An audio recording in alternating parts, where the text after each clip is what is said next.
Jan Price talks to the movers and shakers in the film business. The Jan Price Show, all about movies.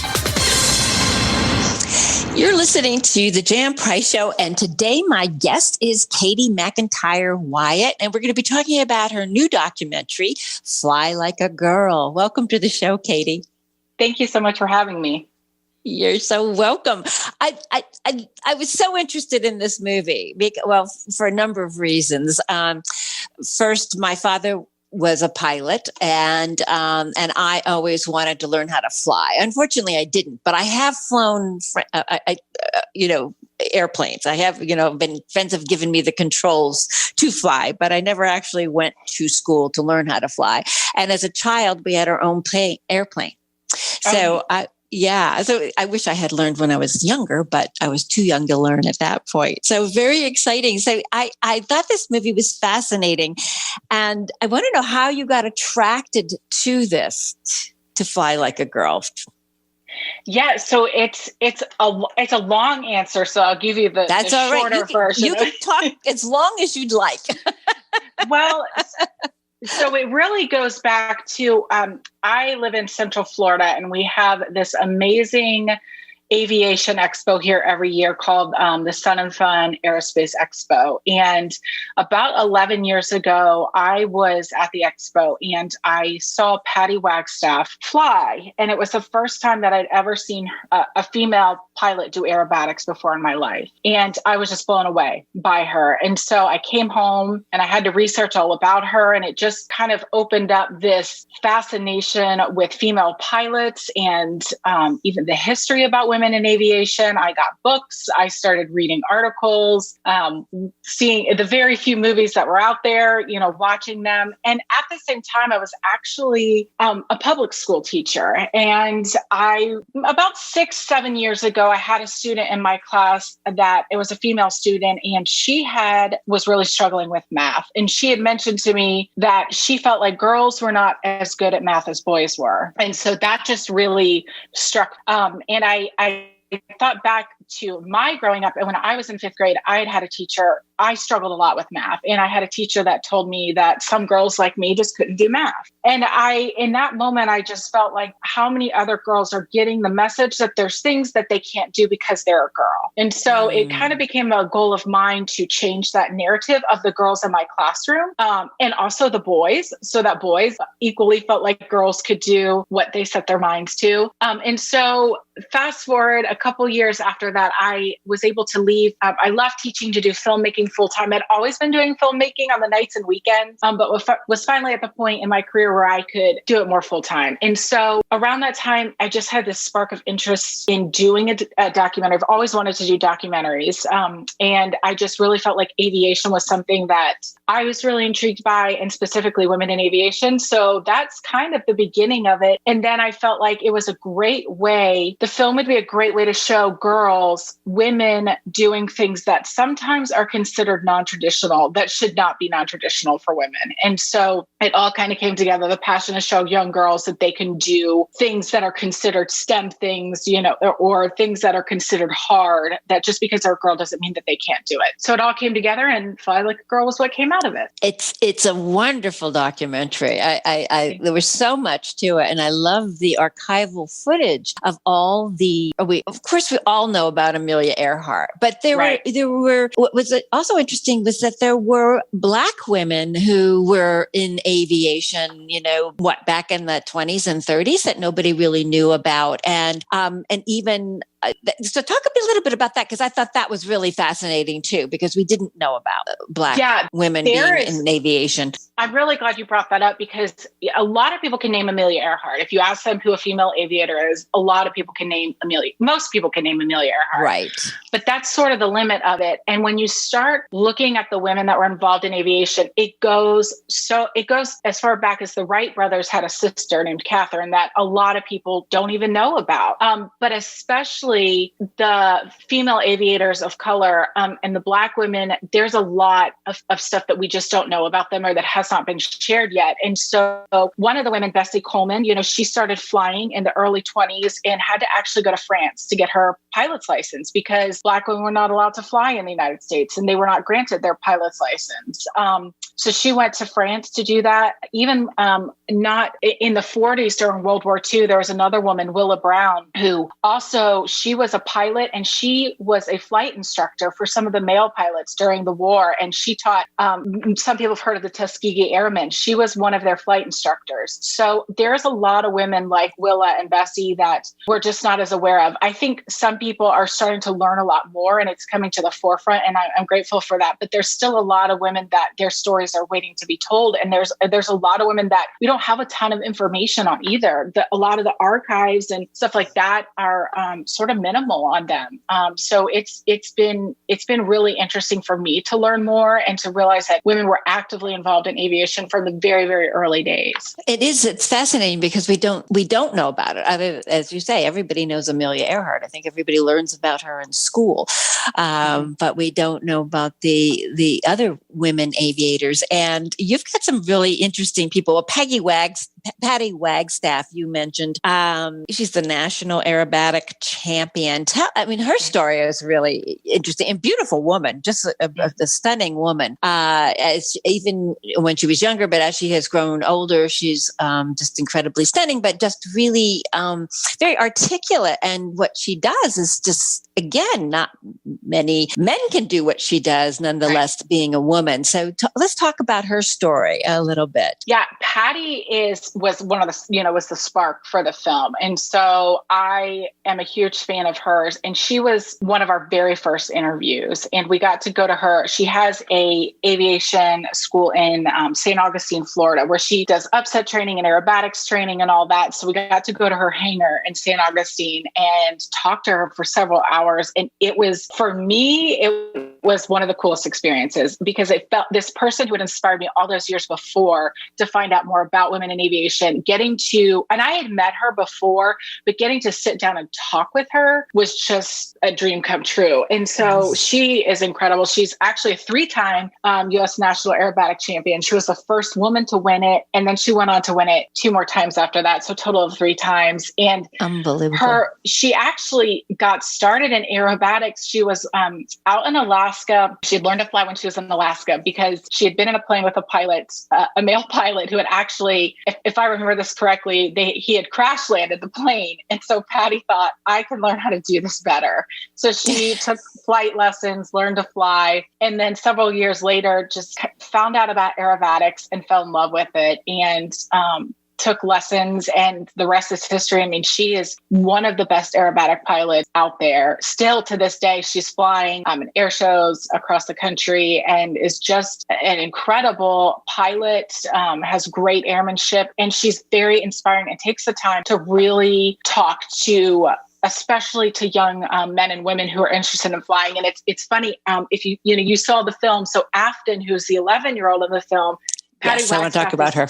She is her hero. So it was really cool to bring those kind of 2 things together. And it's just, Patty is an exceptional person. And it was definitely one of the highlights of my life to get to meet her and interview her. Oh, I can imagine. I only imagine. Yeah. Very and she's fascinating. She's just absolutely fascinating. Yeah, you brought up Afton. So let's talk about Afton because you start the film with her and her story is just really, I think she's been reincarnated. She might be Amelia Earhart reincarnated, but because I do believe people can be reincarnated if you believe in that. But you talk about it because as I'm watching it, maybe she's Amelia Earhart's soul, but let's talk about her. She is an old soul because we met Afton actually at the Sun and Fun Aerospace Expo. Oh gosh, it's been several years ago now. And it was on a whim. We were actually there filming for something completely different. And Matt, who happens to be my husband, but is also the executive producer of the film and co-editor. He was filming and he saw this young woman on, I think she was on a simulator of some sort, and he started filming her, asked her mom, can we film her for this thing we're working on? And she said, of course. Well, they just started talking. And next thing you know, Matt was like, you have to meet Afton and her mom, Charmin. And so we met and talked, and I just was blown away by what Afton was already doing at that. I think she was 10 when we met her, and she was already had, flying hours and was, keeping track of her flight log book and all that stuff. And so we knew, we were making Fly Like a Girl already. We were already in production, and we approached her parents and said, would you consider being in the film? Would you allow Afton to be in the film? And would you also, we asked her mom if she would be in the film as well. And it was just the coolest thing, because Afton is exactly who you see in the movie is how she is in real life. And there was no prompting. We just sat and talked with her when we interviewed her, and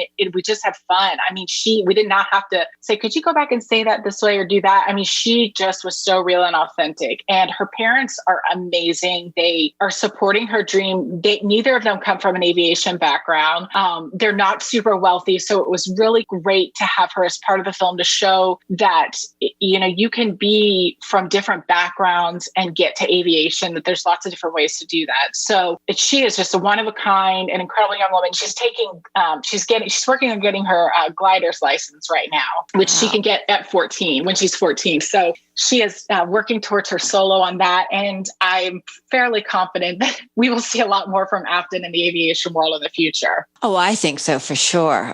Definitely for sure. But what was really, I loved her mom.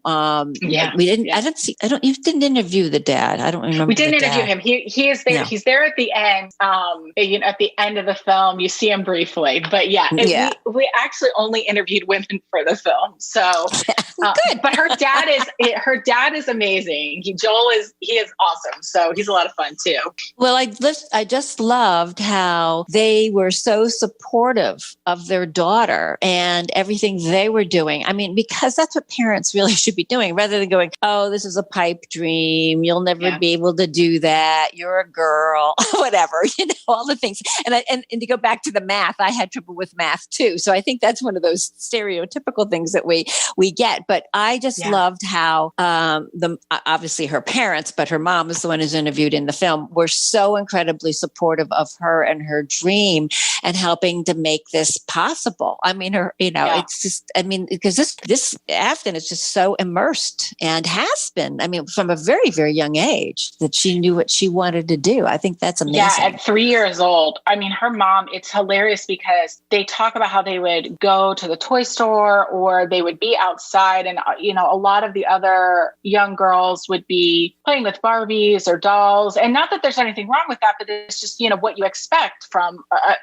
what society expects from girls. Afton was from that age insistent that planes were it at. Planes and Legos, and especially like her mom says in the movie, if it's Legos that are planes, it's even better. And so from a very early age, she just knew that's what she wanted to do. And she has not looked back. And that is the case of some, I think a lot of kids when we're younger, we want to be a million different things. I think at one point I probably was like every kid where I wanted to be a veterinarian. And then I thought, oh, well, maybe I could, be something like a singer, even though I can't sing. You go through all these different things, but not Afton.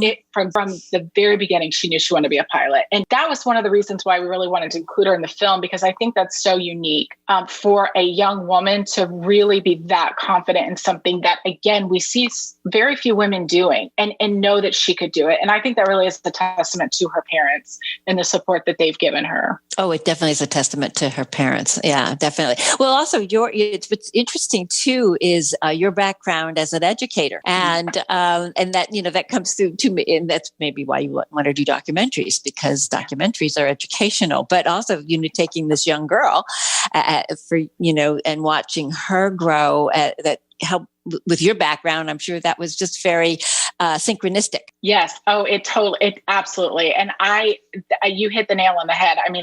to me, it's just an extension of my teaching, doing documentaries and getting to, educate people and inspire people through the medium of film is something that I don't take for granted. And I feel very thankful that I get to do that because I loved teaching. So but I love film, and this really brings both of those things together. It does. It's an extension of that. That's why I love the show is dedicated to documentaries and independent film. So, and I love highlighting documentaries because they're educational. We learn a lot from them, whether you agree with whatever point of view is there or not. If it's a political documentary, which there are a lot of them out there right now, a lot of them, or something like this, where we're just learning so much that we didn't know before. And you interviewed let's talk about Tammy Duckworth. We all know, most of us in America know who United States Senator Tammy Duckworth is. But tell us a little bit about her, how you got her in this and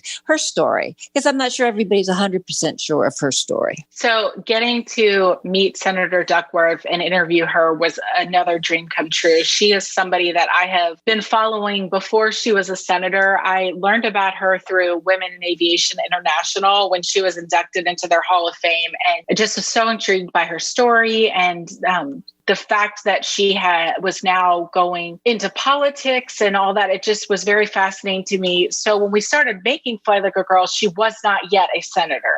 But I knew that she was somebody I was interested in interviewing. So she became a senator while we were in production, and I was not sure we would be able to even get an interview with her. But my producer said, it doesn't hurt to try. So we contacted her team, and they were so gracious to agree to the interview. We flew up to Washington, D.C. and did the interview in her office there. And it was one of those moments where we were all very, very nervous because you only get so much time with a senator, and she's very busy. She has important things to do. And so we kept saying, make sure you press record, make sure you press record. And my brother, who was also one of the executive producers of the film and also did some of the camera work, he was up there with us. And he is one of those people that he always has something to say. He never meets a stranger. He's so friendly and extroverted. And when Senator Duckworth came in the room, he was silent. So it was hilarious for me because he is always the person that has something to say, and he couldn't even talk. And so we kind of joked about how I basically had to lead the whole thing. And it was the only time in my life I've ever heard him without something to say. So it was a great it was a great day. We had so much fun meeting her, and her story is just incredible. And so getting to hear that in person was an honor, a true honor. Oh, I can only imagine. Well, she's a pretty awesome woman. And she's doing a lot of wonderful things and will continue to do a lot of wonderful things. What an honor to be able to interview her. Yes. One of the stories in this film, which I found fascinating too, and it's about the woman, and I want to say it was in the 50s, the housewife who, tell us a little bit. Do you know who I'm talking about? Which one I'm talking about? Was it the archival footage of Jerry Mock? Yes. Archival footage, yes. Jerry Mock, a lot of people don't realize she was the first one to actually fly all the way around the world and be able to complete the flight. The flight that, we all know Amelia Earhart had made it, almost all the way around, but unfortunately was lost, somewhere over the Pacific. And so Jerry Mock actually ended up being the one to complete that flight. And I think the story goes, if I'm correct, that she used to fly. Sometimes she would fly in a dress or heels. And so she kind of got the nickname, the high flying housewife. And she actually is a remarkable woman and inspired Shasta Ways, who is the woman who you see in the film is the youngest woman to fly solo around the world in a single engine plane. She became an inspiration to Shasta. And so Jerry Mock's story definitely is one that still continues to inspire women today. And she's amazing.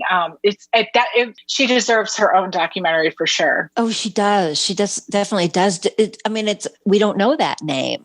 I mean, not many people, unless you're really into aviation, would know her name. And here she went and did. I loved it because she was like in her high heels, and she was.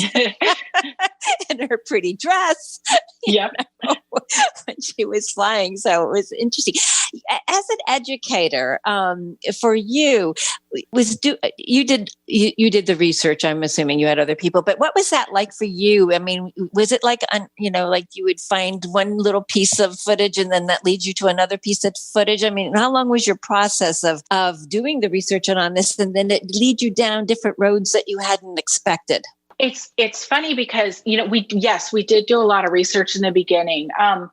But I felt like we were continually researching it because I would go and interview these women and they would say, have you heard of so-and-so? And it just I still to this day, I'm learning about historical female aviators. And so it never stops. It feels like, and there's so many stories out there and women that we don't even know about. And so I feel like it's still, even though the film's done, I still feel like I'm researching it in a lot of ways and just really fascinated by it. But yeah, we got connected with the International Women's Air and Space Museum in Cleveland, which is a wonderful museum up there. And they, I think they're like one of the only museums in the whole world that's dedicated specific to women in aviation and space exploration. So they were really great in helping answer some questions for us. And they supplied us with some of the photos that you see in the film.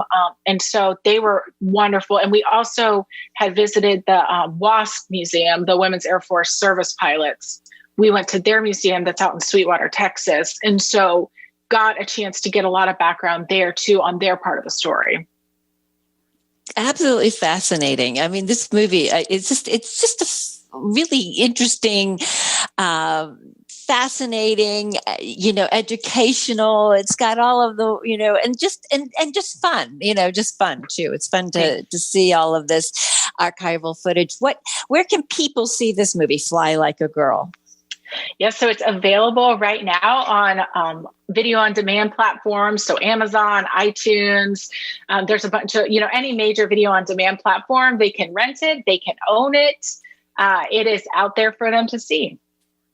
Absolutely wonderful. Now, what's your next project? What are you working on? Did this movie spawn another movie about aviation, or are you working on something entirely different?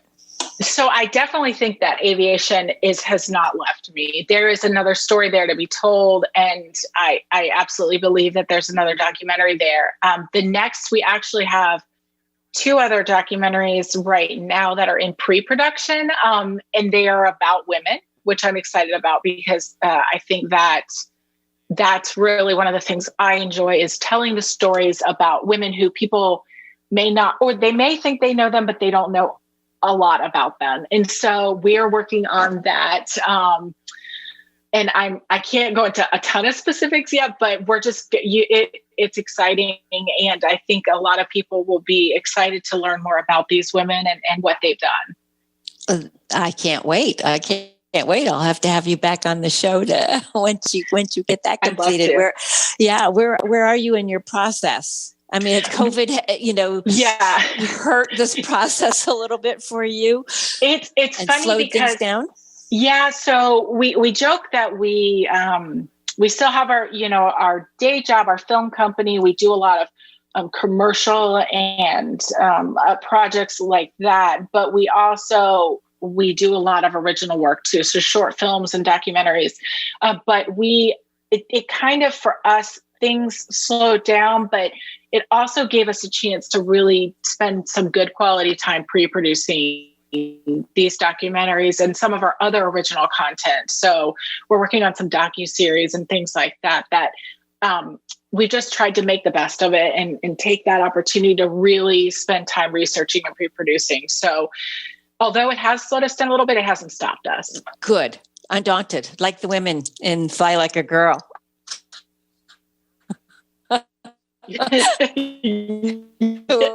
Pleasure, Katie, having you on the show. I wish you much success with Fly Like a Girl. I absolutely tell everybody go seek out this movie. You'll really enjoy it, especially if you love anything about flying, and wonderful documentary. So I wish you much success. And again, thank you so much for being on the show. Thank you. It's been a lot of fun to get to talk with you. You too. You too. You can listen to The Jan Price Show whenever and wherever at thejampriceshow.com, where all my shows are archived. You can also listen on the iHeart Podcast Network, Spotify, Apple Podcasts, Google Play. Please like The Jan Price Show on Facebook, and you can follow us on Instagram and Twitter at The Jan Price Show. Thank you for listening. Jan Price talks to the movers and shakers in the film business. The Jan Price Show, all about movies.